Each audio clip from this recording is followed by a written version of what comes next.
Good morning student. मैं मनोज शर्मा आदर्श बाल केतन उच्च माध्यमिक विद्यालय में हिंदी अध्यापिका आप सभी स्टूडेंट्स का ऑनलाइन क्लास में हार्दिक स्वागत और अभिनंदन करती हूँ। आशा है आप सभी लोग बहुत खुश होंगे। अभी तक हमने जितने भी पाठ का अध्ययन किया है आप लोगों के सभी समझ में आ गए होंगे, ऐसी मेरी आशा है। अगर नहीं आई हो, कोई भी बात समझ में नहीं आई हो, कुछ पाठ समझ में नहीं आया हो तो आप मेरे से पूछ सकते हैं। हमने अपने जो काव्य खंड क्षितिज बुक है अपनी, उसके काव्य खंड से हम पाठ 1 का अध्ययन कर रहे थे जिसका नाम है साखियां और जिसके लेखक हैं कबीरदास जी। साखियों का हमने पढ़ लिया था। अब हम इसका जो दूसरा भाग है जो जिसका नाम है शब्द, जिसे पद भी कहते हैं, अब हम उसका अध्ययन करेंगे। लेकिन शब्द को पढ़ने से पहले हम कबीरदास जी का जीवन परिचय पढ़ लेते हैं। तो स्टूडेंट आप सभी अपनी बुक और पेंसिल निकाल लीजिए। तो चलिए शुरू करते हैं। हम कबीरदास जी का जीवन परिचय पढ़ते हैं। कबीर के जन्म और मृत्यु के बारे में अनेक किंवदंतियां प्रचलित है। कहा जाता है कि सन 1398 में काशी में उनका जन्म हुआ और सन 1518 के आसपास मगहर में देहांत। कबीर ने विधिवत शिक्षा नहीं पाई थी, परंतु सत्संग, पर्यटन तथा अनुभव से उन्होंने ज्ञान प्राप्त किया था। कबीरदास जी के जन्म और मृत्यु के बारे में अनेक मान्यताएं प्रचलित है।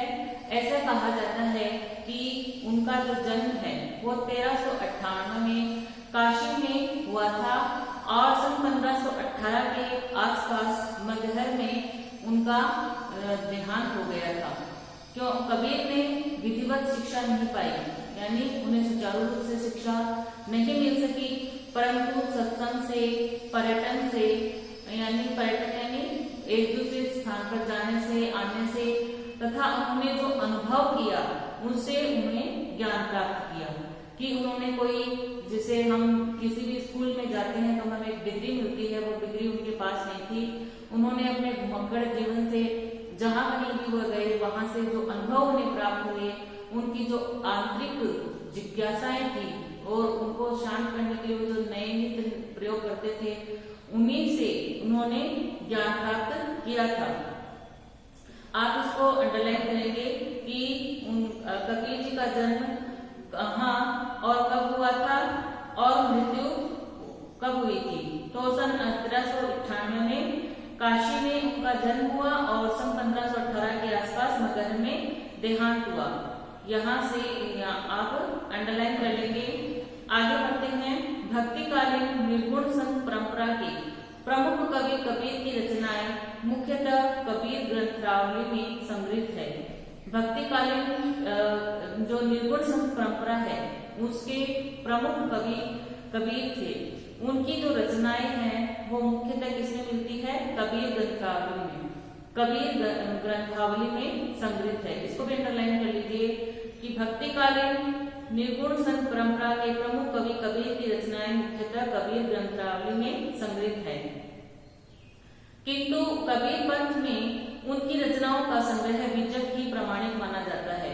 कुछ रचनाएं गुरु ग्रंथ साहब में भी संकलित है, लेकिन ऐसा कहा जाता है कि जो उनकी कबीर पंथ में जो उनकी रचनाओं का जो संग्रह है वो किसमें है? उनका जो संग्रह है वो जो विजक है, जो उनकी रचनाओं का जो संग्रह है उसका नाम जो विजक है वो ही उनका प्रमाणिक ग्रंथ माना जाता है। और कुछ रचनाएं उन्होंने गुरु ग्रंथ साहब में भी, कुछ रचनाएं उनकी गुरु ग्रंथ साहब में भी संकलित है।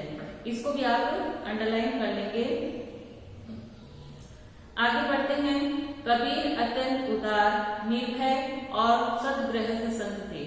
राम और रहीम की एकता में विश्वास रखने वाले कबीर ने ईश्वर के नाम पर चलने वाले हर तरह के पाखंड, भेदभाव और कर्मकांड का खंडन किया है। कबीर क्या थे? अत्यंत उदार थे, निर्भय यानी किसी से डरने वाले नहीं थे, निर्भय थे वो, और सद्ग्रस्त संत थे। और राम और रहीम की उनकी एकता में विश्वास था उनका मानना था कि इनका राम और रहीम की जब एकता होगी तभी हम ईश्वर के नाम पे चल सकते हैं, क्योंकि हम इनको अलग अलग माने तो हम ईश्वर को प्राप्त कर ही नहीं सकते। और उन्होंने पाखंड, भेदभाव और कर्मकांड का भी खंडन किया।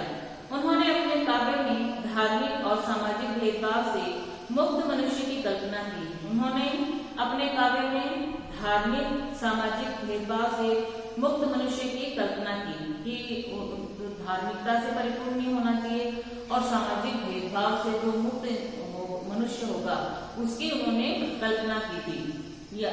आत्मबोध और जगत बोध की अभिव्यक्ति उनके काव्य में हुई है। कबीर की भाषा की सहजता ही उनके काव्यात्मकता की शक्ति है। जन भाषा के निकट होने के कारण उनकी काव्य भाषा में दार्शनिक चिंतन को सरल ढंग से व्यक्त करने की ताकत है। कि जन भाषा के निकट होने के कारण, कि वो लोगों की भाषा के निकट होने के कारण जो उनकी काव्य भाषा में जो दार्शनिक जो उनके चिंतन है वो उन्होंने उस चिंतन को सरल ढंग से आम लोगों के सामने व्यक्त किया है। तो आप यहाँ से अंडरलाइन करेंगे, कबीर अत्यंत उदार, निर्भय और सद्ग्रह थे। राम और रहीम की एकता में विश्वास रखने वाले कबीर ने ईश्वर के नाम पर चलने वाले हर तरह के पाखंड, भेदभाव, कर्मकांड का खंडन किया। उन्होंने अपने काव्य में धार्मिक और सामाजिक भेदभाव से मुक्त मनुष्य की कल्पना की। ईश्वर, प्रेम, ज्ञान तथा वैराग्य, गुरु भक्ति, सत्संग और साधु महिमा के साथ आत्मबोध और जगत बोध की अभिव्यक्ति उनकी काव्य में हुई है। यहाँ तक आप अंडरलाइन कर लेंगे। परीक्षा की दृष्टि से कबीर का जो परिचय है वो बड़ा ही महत्वपूर्ण है। यहाँ अब हम देखते हैं, यहाँ संकलित साखियों में प्रेम का महत्व, संत के लक्षण, ज्ञान की महिमा, बाहाडंबरों का विरोध आदि भाव का उल्लेख हुआ है। यहाँ जो संकलित साखियां दी गई है, इसमें अपने पाठ में जो साखियां दी गई है जिसका हमने अध्ययन कर लिया है, उसमें प्रेम का महत्व है, संत के लक्षण क्या होते हैं, ज्ञान की महिमा क्या होती है, और बाहाडंबरों यानी बाह्य आडंबर है जो उनका विरोध आदि भाव का उन्होंने अपनी साखियों में किया है। पहले शब्द पद में बाहाडंबरों का विरोध एवं उनके भीतर ही ईश्वर की व्याप्ति का संकेत है कि पहले जो शब्द है, पद है, उसमें बाहाडंबरों का विरोध किया है और मनुष्य के अंदर ही ईश्वर का निवास स्थान है, ऐसा उन्होंने संकेत दिया है। तो दूसरे शब्द में ज्ञान की आंधी के रूपक के सहारे ज्ञान के महत्व का वर्णन किया है और दूसरा जो शब्द में ज्ञान की जो आंधी को रूपक के सहारे, रूपक अलंकार का प्रयोग करके उन्होंने ज्ञान के महत्व का वर्णन किया है। कबीर कहते हैं कि ज्ञान की सहायता से मनुष्य अपनी दुर्बलताओं से मुक्त हो सकता है। कबीरदास जी कहते हैं कि ज्ञान की सहायता से यदि किसी मनुष्य को ज्ञान हो तो वह मनुष्य अपनी दुर्बलताओं से मुक्त हो सकता है। जो मनुष्य के अंदर जो दुर्बलताएं होती है वह किस तरह से दूर हो सकती है कि मनुष्य अपने अंदर ज्ञान का प्रकाश फैलाए, अपने अंदर ज्ञान को उत्पन्न करे, तभी ज्ञान की सहायता से मनुष्य अपनी दुर्बलता से मुक्त हो सकता है। तो स्टूडेंट, अब हम अपनी जो शब्द पद हैं उसका अध्ययन करते हैं। आप सभी अपनी बुक निकाल लीजिए।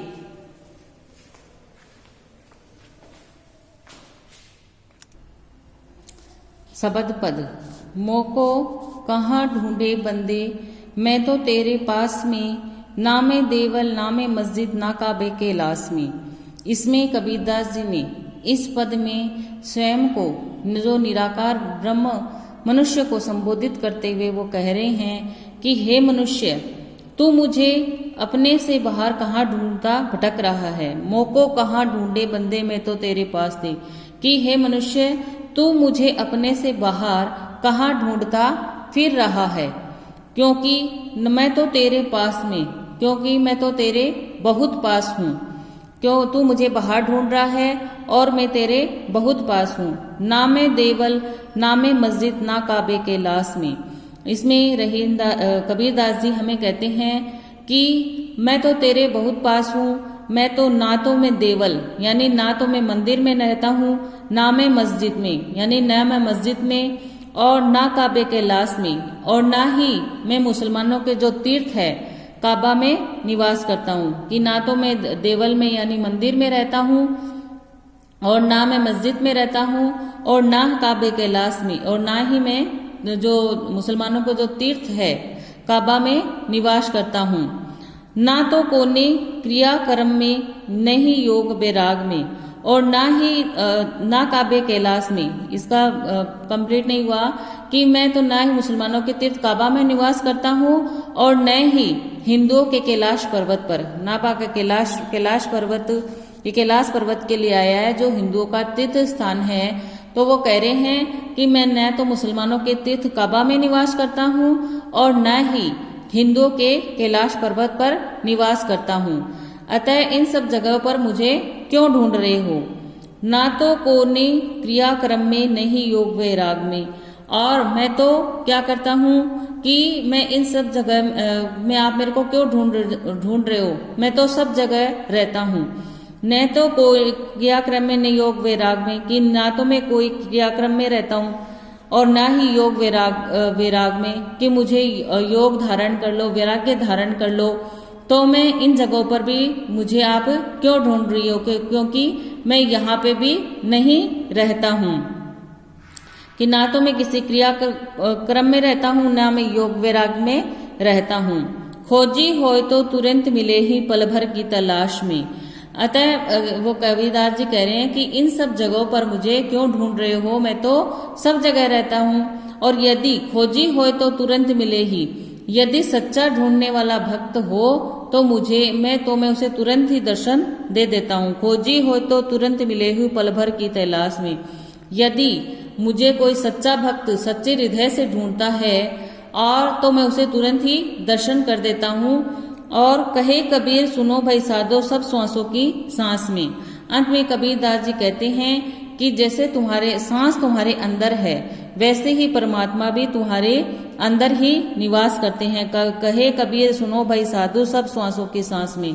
इसमें कबीरदास जी कहते हैं कि जैसे मनुष्य के जीवित रहने के लिए सांसें उसके अंदर है और उसके जीवित सांसों से ही रहा जाता है, और सांस है वो हमारे अंदर, मनुष्य के अंदर ही रहती है, वैसे ही परमात्मा भी तुम्हारी हर एक श्वास में बसा हुआ है, यानी तुम्हारे अंदर ही निवास करता है। तुम्हारे हर श्वास में ईश्वर है, वो निवास करता है।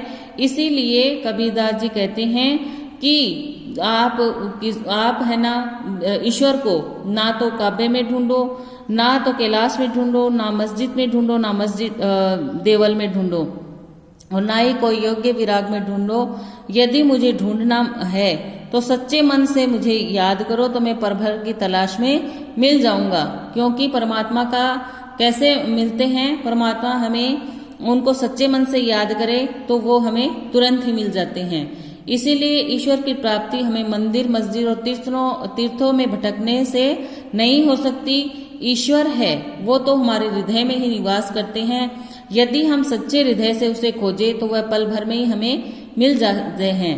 इस भाव को कबीर जी ने यहाँ बहुत ही सुंदर ढंग से प्रस्तुत किया है।